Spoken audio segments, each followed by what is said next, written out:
we'll now go over Tudor's novelties, and there are some pretty neat ones, I must say. So first, let's talk about a very simple evolution of the Black Bay Bronze, a real winner for the brand introduced last year.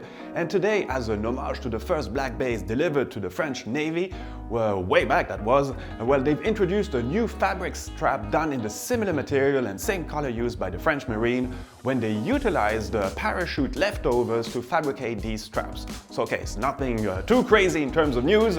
Let's say that this was just a little teaser for what we will go over now, because there are two main novelties introduced by Tudor, and these will most probably be also real winners for them.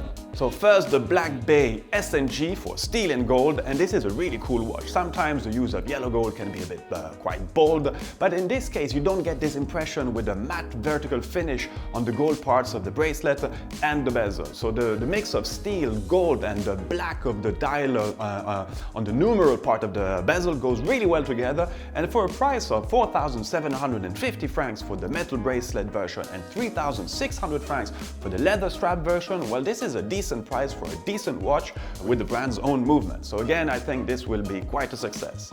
So the second watch we will talk about is the Black Bay Chrono. This watch comes in a 41mm steel case with screwed crown and push buttons and a non-rotating tachymeter scale bezel. So the very interesting story behind this watch is that Tudor is actually using the Breitling B01 manufacture movement, which is renamed the MT5813 in this Black Bay Chrono.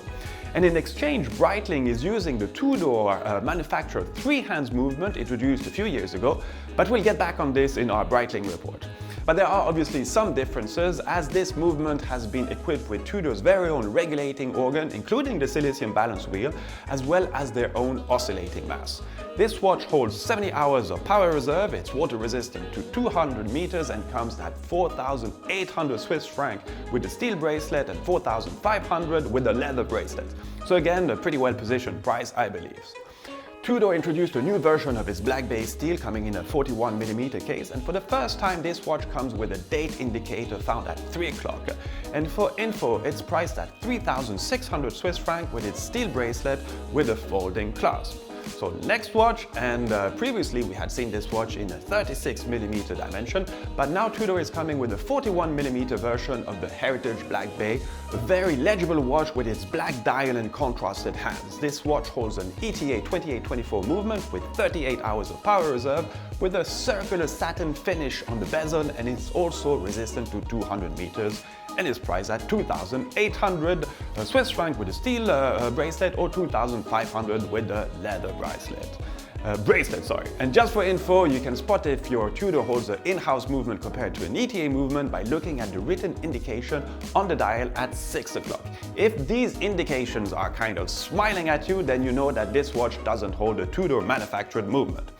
And now in the ladies department, Tudor has totally revamped its Clair de Rose collection and comes in 3 different sizes, 26, 30 and 34mm. There are no more bicolor version, and the price range of this automatic watch ranges from 1,800 Swiss franc to 2,200 Swiss franc depending on the size and type of bracelet. And if you want to add 8 extra diamond on the dial face, well, this will cost you an additional 500 Swiss francs. So this is it for the main Tudor novelties. Thank you very much and see you real soon.